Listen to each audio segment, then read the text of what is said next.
ओम नमः शिवाय, जय महाकाल। आप सबको पता है कि 27 फरवरी को सोमवार की अष्टमी का बहुत ही विशेष दिन है। विशेष क्यों है? क्योंकि इस दिन भोले शंकर और माता पार्वती के मिलन का दिन होता है। पूज्य गुरु जी की कथा से सुन के बहुत अच्छे से आपको बताऊंगा। 5 सबसे अच्छे उपाय की बात करेंगे। जो पहला उपाय होगा वो होगा आपकी कोई विश मनोकामना पूरी नहीं हो रही है उसके लिए। दूसरा उपाय होगा अगर आपके यहाँ धन संपदा की बहुत ज़्यादा कमी है उसके लिए होगा। तीसरे उपाय की बात करेंगे कि अगर आपके यहाँ बीमारी बहुत ज़्यादा है, बहुत परेशान हो दवा खा के, उसके लिए। और चौथे उपाय की बात करेंगे अगर आपके जीवन का कष्ट खत्म ही नहीं हो रहा। और पांचवा उपाय होगा अगर हस्बैंड और वाइफ में बहुत ज़्यादा लड़ाइयाँ होती हैं उसके लिए होगा। ठीक है, तो सभी उपाय को बहुत ही ध्यान से आप सुनते जाएं और समझने की कोशिश करिएगा।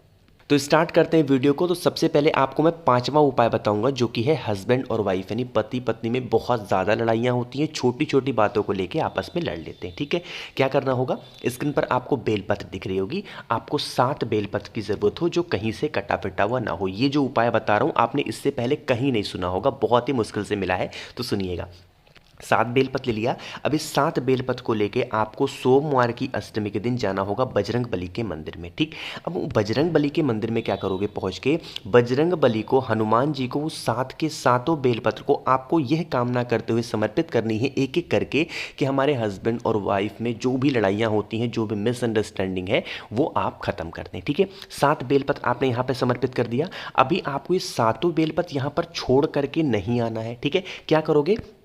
इन सातों बेलपत्र को, सभी बेलपत्र को उठा लेना और पहुंच जाना लेकर के महादेव के मंदिर में, उनके शिवलिंग के पास जाके खड़े होना। और जो आप बेलपत्र 7 बेलपत्र हनुमान जी के मंदिर से लेके आए हो, वही बेलपत्र आपको एक एक करके अपना फेस उत्तर की तरफ करके, नॉर्थ डायरेक्शन में करके, महादेव के शिवलिंग के ठीक ऊपर श्री शिवाय नमस्तुभ्यम का स्मरण करते हुए आपको समर्पित करना है। यहाँ पर ध्यान रखिएगा, जो डंडी होगी वो होगी माता अशोक सुंदरी की तरफ, और जो पत्ती का भाग होगा वो होगा आपकी तरफ। कुछ इस तरीके से समर्पित करते जाना, एक एक करके समर्पित करना। अपनी व्यथा, अपने दिल की बात महादेव से कह देना। यकीन मानिए, जो भी व्यक्ति सोमवार की अष्टमी के दिन बजरंग बली को बेलपत्र को चढ़ा करके उसके बाद वही बेलपत्र महादेव को समर्पित करता है, उनके बीच में जो भी कलह होती है, हस्बैंड वाइफ में जो भी मिसअंडरस्टैंडिंग होती है, वो धीरे धीरे करके खत्म जरूर होती है। बहुत ही आसान सा और बहुत ही सुंदर सा उपाय था।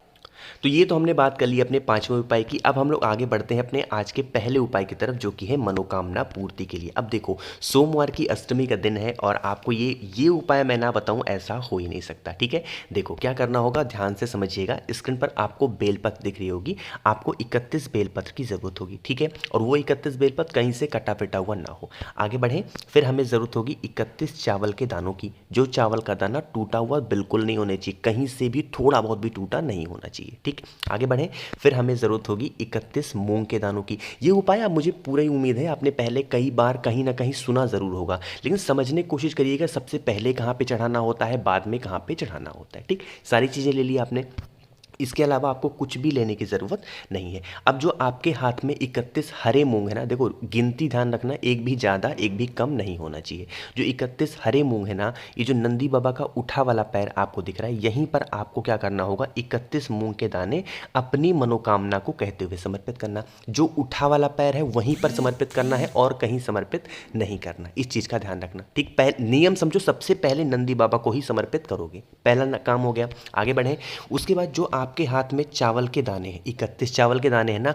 वो आपको शिवलिंग पे नहीं चढ़ाने। बहुत सारे लोग शिवलिंग पे चढ़ा देते, जी नहीं, शिवलिंग पे नहीं चढ़ाना है। जो महादेव की चौखट आपको यहाँ पर दिख रही है, चौखट के चाहे इस भाग चढ़ा दो, चाहे यहाँ चढ़ा दो, चाहे बीच में चढ़ा दो, कहीं पर भी 31 चावल के दाने गिन करके आपको महादेव की चौखट पर श्री शिवाय नमस्तुभ्यम का स्मरण करते हुए समर्पित करना है।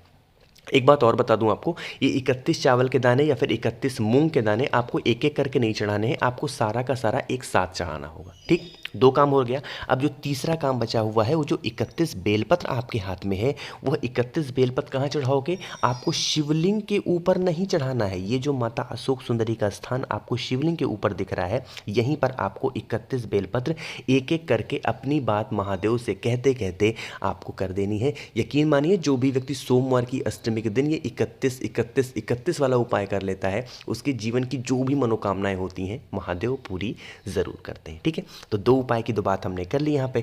अब हम लोग दूसरे उपाय की बात करते हैं जो कि है धन संपदा के लिए। बहुत लोग परेशान हैं, हमारे यहाँ माता लक्ष्मी की कमी है, हमारे यहाँ धन नहीं आते, हम क्या करें? बताऊंगा आपको पूरी बात, लेकिन उससे पहले आप वीडियो को लाइक कर दें। आवाज़ जो भी लोग पहली बार सुन रहे हैं चैनल को सब्सक्राइब ज़रूर करिएगा। और एक बात और आपको बता दूं कि वीडियो के अंत में एंड में एक छोटी सी जानकारी आपको दूंगा, वो आप ज़रूर सुन के जाना। ठीक, देखो, तो धन प्राप्ति का जो सबसे आसान और सबसे अच्छा उपाय वो ये है कि बेल पेड़ के नीचे सोमवार टू सोमवार, आप गिनती मत गिनो कि 5 सोमवार चढ़ाएं, 10 सोमवार, 12 सोमवार, जी नहीं। आप शाम के टाइम पे प्रदोष काल में सोमवार से सोमवार आप क्या करोगे, घी का दिया लंबी बत्ती का लगाना स्टार्ट कर दो। आपके यहाँ धन संपदा आना शुरू हो जाएगी। दिन ही मत देखो, सिर्फ सोमवार का दिन देखो, शाम के टाइम पे प्रदोष काल में लगाना स्टार्ट करो, आपके यहाँ धन आना शुरू हो जाएगा। ये तो हो गया हमारा पहला उपाय धन संपदा के लिए। अब यहीं पर मैं आपको दूसरा उपाय बता रहा हूँ, वो होगा धन के लिए ही। स्क्रीन पर क्या दिख रहा है, काला तिल दिख रहा है। एक चुटकी काला तिल लेना, ज़्यादा लेने की ज़रूरत नहीं है, एक चुटकी, मात्र एक चुटकी काला तिल।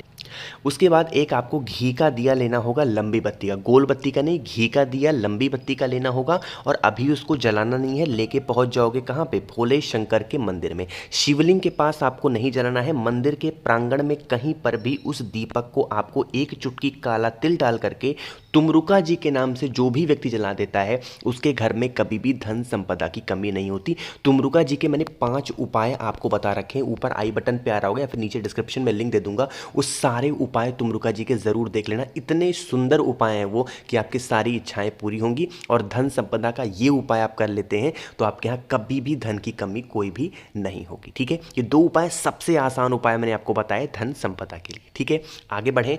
उसके बाद यहाँ पर हमने बात कर ली धन संपदा के लिए, आगे हम लोग बढ़ते हैं अपने अगले उपाय की तरफ, जो कि है हमारा बीमारी के लिए। बहुत लोग परेशान हैं भैया, सुबह उठते ही सबसे पहला काम हम करते हैं कि ब्रश करते हैं, ब्रश करने के बाद सबसे पहला काम हमारा होता है कि हम दवा खाते हैं। देखो, अब आपको दवा खाने की ज़रूरत नहीं पड़ेगी, बहुत ध्यान से सुनिएगा। स्क्रीन पर क्या दिख रहा है, शमी पत्र दिख रहा है। 2 शमी के पत्ते लेना, ज़्यादा लेने की ज़रूरत नहीं है, मात्र 2 शमी के पत्ते लेना और उन 2 शमी के पत्तों को लेके पहुंच जाना महादेव के शिवलिंग के पास सोमवार की अष्टमी के दिन शाम के टाइम पे प्रदोष काल में। कब, शाम के टाइम पे प्रदोष काल में। अब देखो, जो शमी पत्र होती है, चढ़ाने का एक नियम होता है, एक तरीका होता है। आप पहुंचोगे महादेव के शिवलिंग के पास, जो भी पूजन पाठ अर्चना करनी हो, जल वगैरह समर्पित करना हो, दूध दही चढ़ाना हो, आप चढ़ा लेना। ठीक है, वो चढ़ाने के बाद क्या करोगे, जो 2 शमी पत्र आपके हाथ में है, उन 2 शमी पत्र को महादेव के शिवलिंग पर 2 जगहों पे चढ़ाओगे। कौन सी जगह पे, एक जगह तो सबसे पहले यहाँ पे चढ़ाओगे जहाँ से जल बिल्कुल नीचे गिरने ही वाला होता है, एकदम एंड पॉइंट पे, बिल्कुल देखो ना एकदम एंड पॉइंट पे, यहाँ पर एक शमी पत्र। और दूसरी शमी पत्र आपको यहीं पर चढ़ाना होगा महादेव के शिवलिंग के ठीक ऊपर, यहाँ पर बिल्कुल एकदम ऊपर समर्पित करना होगा। समर्पित करके 2 मिनट तक वहां पर बैठ करके आप कुंदकेश्वर महादेव से प्रार्थना करेंगे, महादेव हमारे घर में यह व्यक्ति बहुत बीमार है, सुबह उठते ही दवा खाता है, आप उसकी किसी भी तरीके से दवा बंद कर दो, किसी भी तरीके से आप उसकी जो भी बीमारियां हैं वो ठीक कर। देखो, जब प्रार्थना किया करो ना, अपनी पूरी व्यथा, अपने पूरी करुणा महादेव को बता दिया करो, इतने दयालु है ना। एक करुण भाव से अगर आप कोई बात उनसे कहोगे तो आपकी बात वो जरूर सुनेंगे। ठीक है, एक चीज का ध्यान रखना, शमी पत्र चढ़ाने के बाद जल शिवलिंग के ऊपर मत चढ़ाना, पहले जल चढ़ाना उसके बाद शमी पत्र को चढ़ाना, ये तरीका होता है शमी पत्र को चढ़ाने का। ठीक है, तो यहाँ पर हमने बात कर ली है बीमारी की। आगे हम लोग बात करते हैं अपने अगले उपाय की तरफ, जो कि है हमारा कष्ट के लिए। बहुत ही आसान सा और सुंदर सा उपाय है, मेरी बात बहुत ध्यान से यहाँ पर सुनिएगा। जो तरीका बता रहा हूँ उसी तरीके से करना होगा। स्क्रीन पर क्या दिख रहा है, यहाँ पर आपको लाल चंदन दिख रही है। अगर आपके यहाँ लाल चंदन की लकड़ी हो तो बहुत अच्छी बात है, इसको घिस लेना। अगर लाल चंदन की लकड़ी नहीं है तो पाउडर के फॉर्म में भी अगर हो ना, तो इसको भी अपने हाथ में ले करके और अच्छे तरीके से पानी डाल करके घिस लेना, लेकिन घिसना ज़रूर होता है। ठीक है, घिस लिया लाल चंदन, उसके बाद उस लाल चंदन को लेके पहुंच जाओगे महादेव के शिवलिंग के पास शाम के टाइम पे प्रदोष काल में। अगर प्रदोष काल में इस उपाय को नहीं कर सकते तो सुबह भी कर लेना, कोई दिक्कत नहीं है। ठीक, क्या करोगे, देखो महादेव के शिवलिंग के ऊपर ना अच्छे तरीके से, जितनी अच्छे तरीके से आप उस लाल चंदन का लेपन कर सकते हो ना, उस लाल चंदन का लेपन कर, जितनी भी अच्छे तरीके से लेपन कर सकते हो, कहीं से भी मतलब इतना ज़्यादा कर देना कि शिवलिंग पूरा ढक जाए। अच्छा, उनको लाल चंदन बहुत प्रिय है महादेव को। ठीक, इतना कर लिया। उसके बाद इसी में से लाल चंदन में से थोड़ा सा लाल चंदन, चुटकी भर लाल चंदन, एक छोटी सी कटोरी लेना, उस कटोरी में रोक लेना। ठीक, रोक लिया। उसके बाद इस कटोरी को लेके पहुंच जाओगे कहाँ पे, आप पहुंच जाओगे बेल पेड़ के नीचे। अब मेरी बात यहीं पे सुनना ध्यान से, क्या करोगे, बेल पेड़ के नीचे पहुंचना, जो कटोरी में आप लाल चंदन लेके गए हो, उस लाल चंदन से उसी बेल पेड़ की जड़ में या फिर बेल पेड़ की टहनी पे आपको ओम लिखना होगा। होगा। क्या लिखना होगा? एक ओम लिखना होगा और उसी ओम के ऊपर एक बेलपत्र लेके जाना, एक छोटी सी बेलपत्र लेके जाना और उस एक बेलपत्र को इसी ओम के ऊपर आप रख देना और अपना हाथ उस बेलपत्र के ऊपर रख करके अपनी दिल की बात, जो भी आपके जीवन में कष्ट है, वो बात आप महादेव से कह देना। यकीन मानिए, जो भी व्यक्ति लाल चंदन को शिवलिंग से उठा करके बेल पेड़ पे ओम बना के उस पे बेलपत्र चढ़ा के अपनी व्यथा, अपने दिल की बात कह देता है, उसके जीवन के जो भी कष्ट होते हैं वो खत्म ज़रूर हो जाते हैं। बहुत ही आसान सा ये उपाय है आपके जीवन के सारे कष्ट को खत्म करने के लिए। ठीक है, तो सारे उपाय तो यहाँ पे ख़त्म हो गए, लेकिन मैंने आपसे एक बात कही थी कि वीडियो के एंड में मेरी एक बात सुन करके जाना। और आज के टाइम पे मैं क्या हो रहा है, यूट्यूब पे बहुत सारे ऐसे वीडियोस मैं देख रहा हूँ जहाँ पर आपकी भक्ति, आपकी श्रद्धा, आपकी जो भी भक्ति है महादेव के प्रति, उसका गलत इस्तेमाल किया जा रहा है। आपको आजकल बहुत सारे मैसेज किए जा रहे हैं कि हम आपको रुद्राक्ष देंगे बिल्कुल फ्री में, ये कर देंगे, वो कर देंगे। ऐसे किसी भी झांसे में ना आए आप। पहला काम तो ये हो गया। दूसरा काम ये हो गया, जब भी आप किसी की वीडियोस देखें तो थोड़ा सा ध्यान लगा के देखें, थोड़ा सा अपना दिमाग खोल करके देखा करें क्या ये वीडियो सही हो सकती है या नहीं हो सकती। मैंने आजकल बहुत सारे वीडियोस देखे कि हरी इलायची चढ़ा दो, एक काला धागा चढ़ा दो, ये लौंग चढ़ा दो, लौंग जला दो, ये कर दो, वो। ऐसी कोई भी वीडियोस गुरुजी ने कभी भी अपनी कथा में नहीं बताई है। तो यहाँ पर मैं आपको सतर्क कर रहा हूँ, थोड़ा सा सावधान रहिए। ऐसी आजकल बहुत सारी वीडियोज़ बन रही हैं यूट्यूब पर गुरुजी के नाम पर। अगर आपको भी कोई ऐसी वीडियोज़ मिली है जो कि गलत है, आपको लगता है, तो मुझे नीचे कमेंट में ज़रूर बताइएगा। मैं पूरी कोशिश करूंगा कि आप लोग को सही वीडियो सही समय पे ज़रूर मिला करे। ठीक है, तो मैंने कोशिश की अपनी तरफ से अच्छा समझाने की। जो भी सतर्कता मुझे आप सबको बतानी थी, आप बरतिएगा इस उपाय को। आप खुद समझदार हैं, आप इस काम को ज़रूर समझेंगे और कैसे उपाय को करना है ये भी आप ज़रूर जानेंगे। तो मैंने कोशिश की अच्छा समझाने की। वीडियो पसंद आई हो तो लाइक कर दें, कुछ पूछना हो, नहीं समझ में आए, नीचे कमेंट में पूछें। आवाज़ जो भी लोग पहली बार सुन रहे हैं, चैनल को सब्सक्राइब ज़रूर करिएगा। ओम नमः शिवाय, जय महाकाल।